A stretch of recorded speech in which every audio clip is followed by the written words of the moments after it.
इस नुक्कड़ सभा में उपस्थित केंद्रीय कमेटी के सदस्य कॉमरेड मिथिलेश जी, कॉमरेड आरडी जी, राज्य कमेटी के सदस्य कॉमरेड राजेंद्र जी और साथियों, जैसा कि हमारे पूर्व वक्ता साथियों ने कहा कि पूरे राज्य में जोहार संकल्प अभियान पद यात्रा चल रहा है, इसका जरूरत क्यों पड़ गई? हमारे पूर्व वक्ता साथियों ने इस पर प्रकाश डाला है। मैं भी दो शब्द इस पर रखना चाहता हूं। साथियों, जैसा कि आप जानते हैं कि अंग्रेजों के आने के पहले इस देश में जो लोग हुकूमत कर रहे थे वो मुगल थे। और जब हम मुगल की बात करते हैं तो एक सामंतवादी युग था।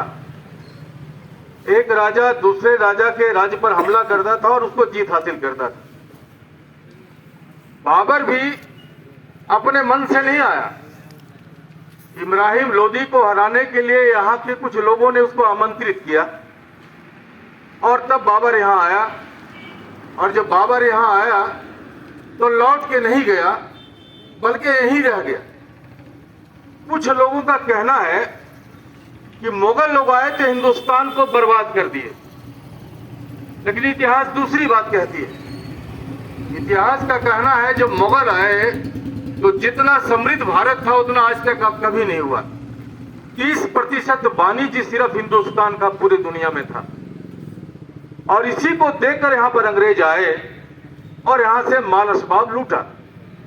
और जब अंग्रेज आए यहां पर तो आप देखेंगे कि 200 वर्षों तक राज किया। क्या कारण था इसका? क्योंकि हमारा देश उसमें देश नहीं था, छोटे छोटे रजवाड़ों में बटा हुआ था, 565 रजवाड़ों में बटा हुआ था। और इसीलिए फूट डालो राज करो की नीति आराम से चला रहा था और इसके बाद वो शासन कर रहा। कालांतर आप देखेंगे कि 1857 में अंग्रेजों के जुर्म से जनता यहाँ की त्राही त्राही कर रही थी और जब जमींदारों के ऊपर जुर्म होना शुरू हुआ और तब देखेंगे कि एक चिंगारी उसमें उठा और देश में आप बोल सकते हैं कि स्वतंत्रता की पहली लड़ाई थी। और वो लड़ाई लगातार चला। हमारे पूर्व वक्ता साथियों ने कहा, किसी का 7.5 लाख लोगों ने शहादत दी, ज्यादा आंकड़ा है जो। और तब जाके आपको 1947 15 अगस्त में आपको देश को आजादी मिली। आज 75 वर्ष खत्म हुआ, हम गणतंत्र दिवस में 76वां वर्ष में प्रवेश कर रहे हैं। तब हमारे पार्टी का एक नारा है और ये हिंदुस्तान का नारा बन गया है, लोकतंत्र बचाओ संविधान बचाओ। इसकी क्या जरूरत पड़ गई? साथियों, आपने देखा होगा कि जब हमारे साथी धनेश्वर जी और दूसरे साथी लोग काफी विस्तृत चर्चा किए, मैं उसमें जाना नहीं चाहता, लेकिन कुछ अंशों को तो रखना चाहूंगा।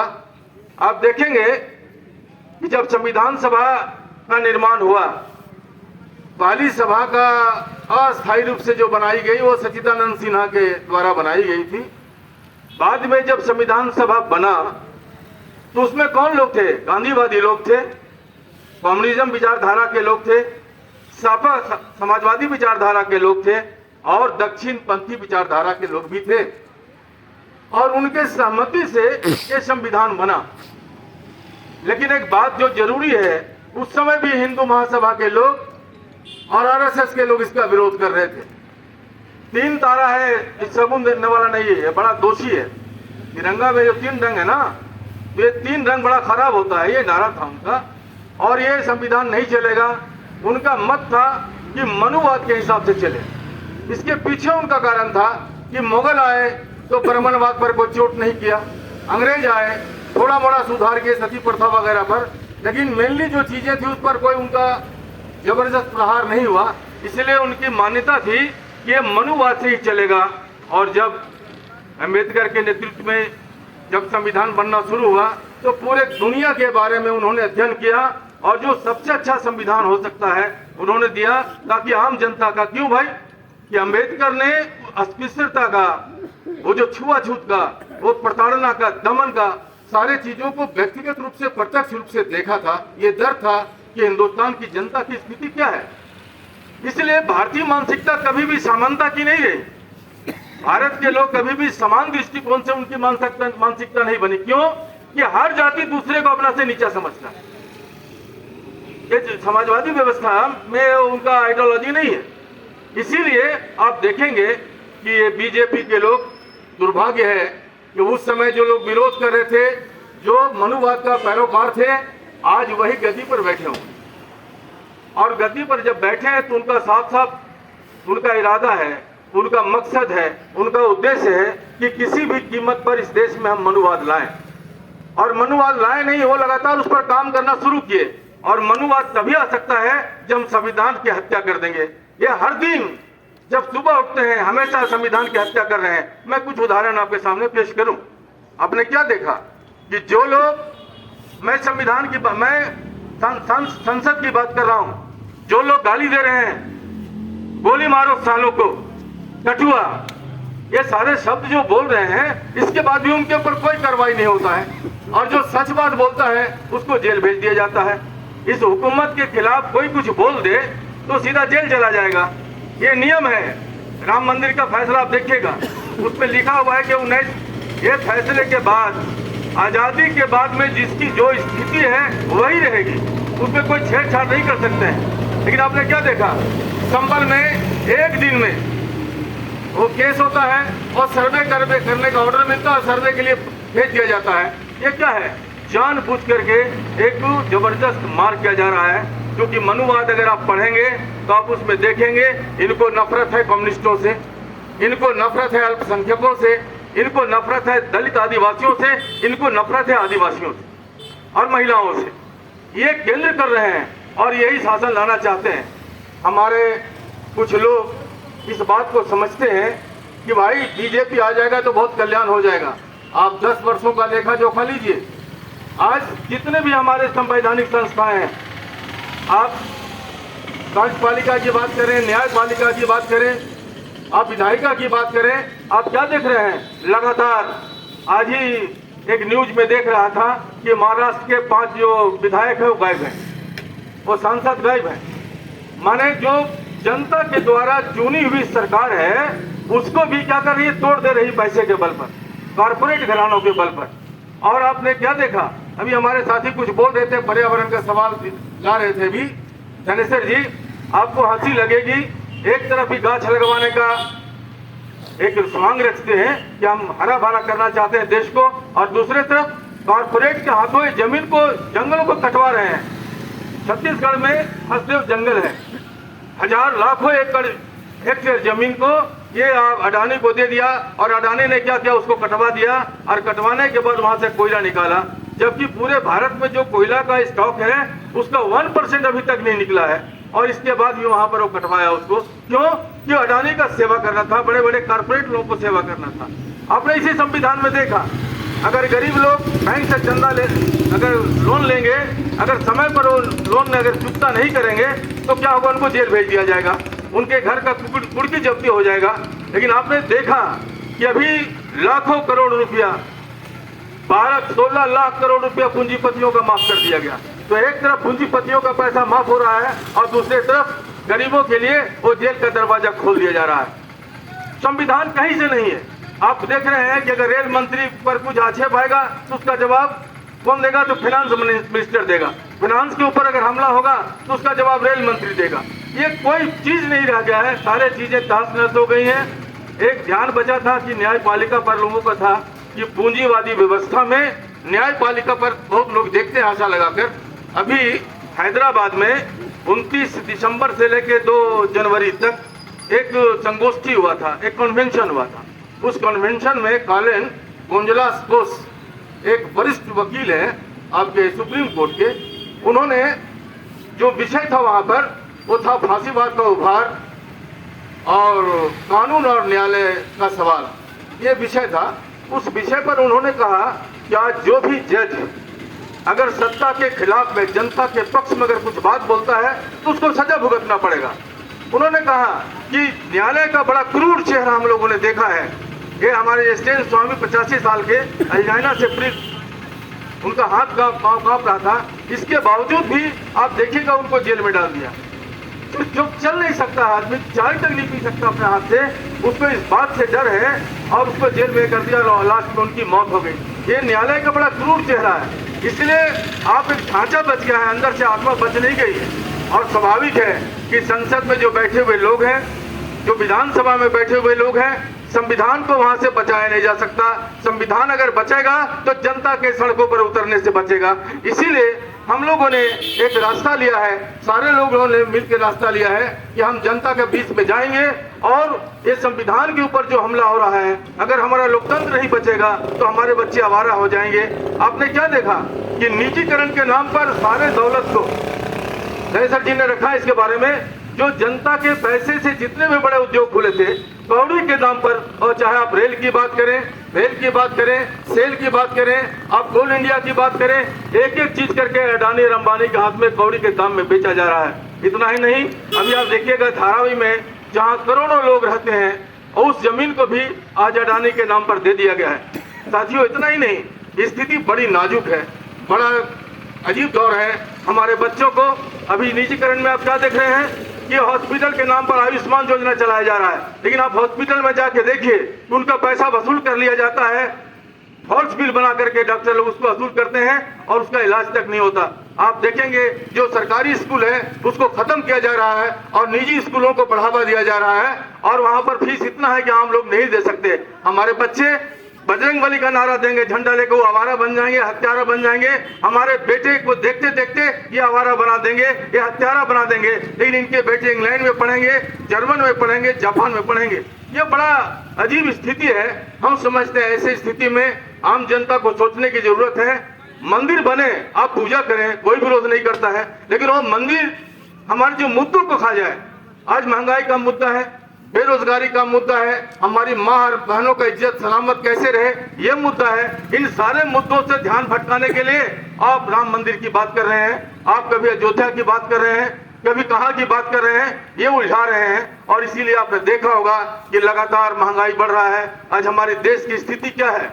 अम्बेडकर जी ने कहा था, जब संविधान बना था तो उन्होंने कहा, एक आगाह किया था कि संविधान तो बन गया है, हम लोग अपने तरफ से अच्छा संविधान बनाए हैं, लेकिन ये इस बात पर निर्भर करेगा कि जिसके हाथ में रहेगा, अगर अच्छे आदमी के हाथ में रहेगा तो संविधान देश के लिए विकास करेगा, अगर गलत आदमी के हाथ में चला जाएगा तो देश का सत्यानाश कर देगा। उन्होंने आगाह किया था। और ये भी आगाह किया था कि अगर भूल से भी अगर हिंदुस्तान किसी दिन हिंदू राज बन गया तो उसका सर्वनाश हो जाएगा इस देश का। हम लोग उस मंजर को देख पा रहे हैं। उन्होंने ये भी कहा कि आप देख रहे हैं कि हमने तो राजनीतिक अधिकार दिया है, एक वोट देने का अधिकार, लेकिन अभी आर्थिक अधिकार और सामाजिक अधिकार नहीं मिल पाया है।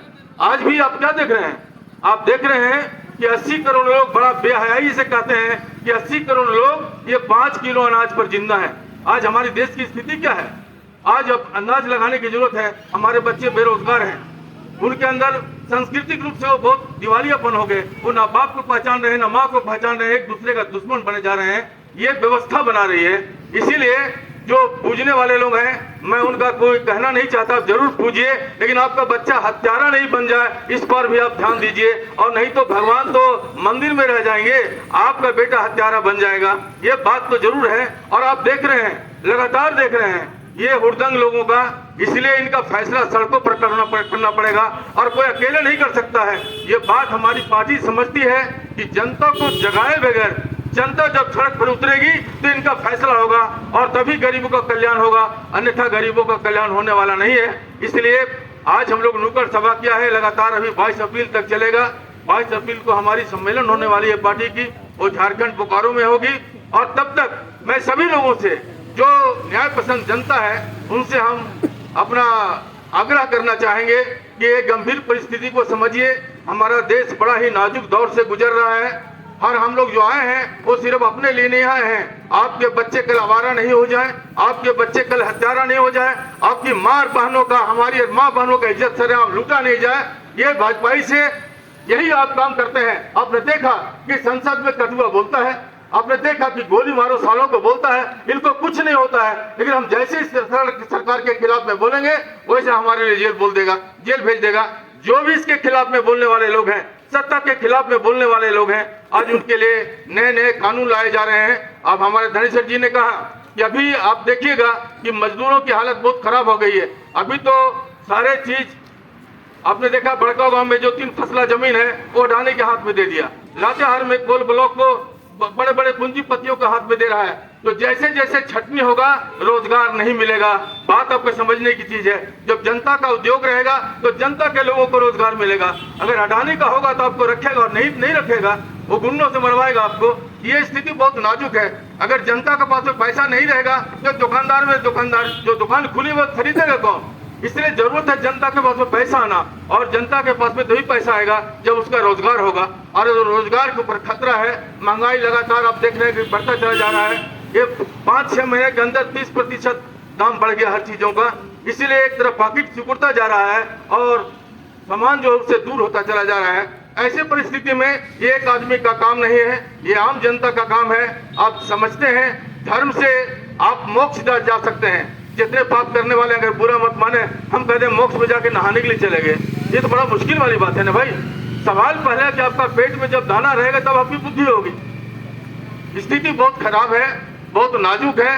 और आज जहां पर जो हमारे पूर्वजों ने जो अभी इनको क्या देख रहे हैं, ये लगातार इतिहास को झुठलाने की बात कर रहे हैं। आप देखिए पहले तो तीर छोड़ता है लोग। मध्य प्रदेश की एक औरत थी, उसने कहा कि हिंदुस्तान को आजादी नहीं मिली है, हिंदुस्तान को जो मिला है आजादी वो 90 साल के लीज में मिला। अब कंगना रनौत बोली नहीं भाई, आजादी तो 47 में नहीं मिली, 2014 में मिला है। अभी मोहन भागवत बोल रहे हैं कि राम मंदिर बना तब असल आजादी आई है। ये बात ऐसे नहीं कर रहा है लोग, इसके पीछे कारण है। ये पहले था कि देखता है कि जमाना में क्या लोग हो रहा है, उसका उथल पुथल कर रहा है। लोग हमारे गुलाम हुए हैं कि नहीं हुए? कोरोना में देखा ना कि मोदी बोला थाली बजाओ और पत्ती जलाओ, तो कितने लोग जलाने वाले हैं उसे उठाता है।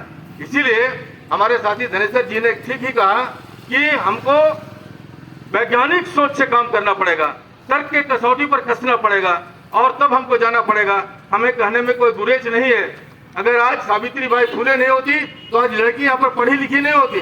1818 में बहुत साहस के साथ एक फातिमा शेख ने और सावित्रीबाई फुले ने लड़ करके समाज से, ब्राह्मणवाद से। और ये बीजेपी वाले क्या कर रहे हैं, ये सांप्रदायिक नफरत का सहारा लेकर, किसी सत्तात्मक का सहारा लेकर और ब्राह्मणवाद का सहारा लेकर लोगों को गुलाम बना रहे हैं, और सीधा सीधी जनता को गुलाम बना करके ये जय बजरंगबली के नाम पर घोष देते हैं और हिंदू मुस्लिम को लड़वाने की बात करते हैं। आज हिंदू मुस्लिम की लड़वाने की बात करते हैं। जब मैं हसदेव की बात करता हूँ, जहाँ लाखों एकड़ जमीन दिया गया है आपको अडानी को, कौन लोग थे वहाँ पर आदिवासी लोग थे।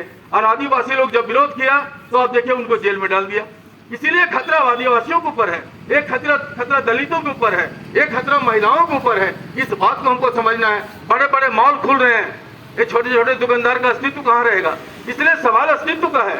ये लड़ाई हम लोग जो बोल रहे हैं, संविधान रहेगा तो आपकी दुकान रहेगी, हमारी रोजी रोटी रहेगी, हमारी माँ बहनों का इज्जत सलामत रहेगी। इसलिए आज अगर किसी चीज का जरूरत है तो संविधान बचाने का जरूरत है। आज किसी चीज का जरूरत है तो लोकतंत्र बचाने का जरूरत है। ये गंभीर स्थिति को आप समझेंगे। व्यापक जनता से अपील है कि इसके ऊपर मनन करें। हम लोग जो बोल रहे हैं, हम लोग के बातों पर यकीन मत करें। आप समाज में जो घटनाएं घट रही हैं जरूर उसके बारे में चिंतन करें, और जब आप चिंतन करेंगे तो सड़कों पर आपको उतरना पड़ेगा। अगर आप नहीं उतरेंगे तो आपका इज्जत सलामत नहीं रहेगा। हम समझते हैं इस गंभीरता को आप समझेंगे और इस लड़ाई को जारी रखेंगे, और ये जो दोगलापन लिए हुए बीजेपी और आरएसएस के लोग हैं इसका मुकम्मल जवाब देंगे और संविधान को सुरक्षित रखेंगे। इसी उम्मीद के साथ आप सबको क्रांतिकारी अभिनंदन करते हुए 9 साल का शुभकामना। धन्यवाद।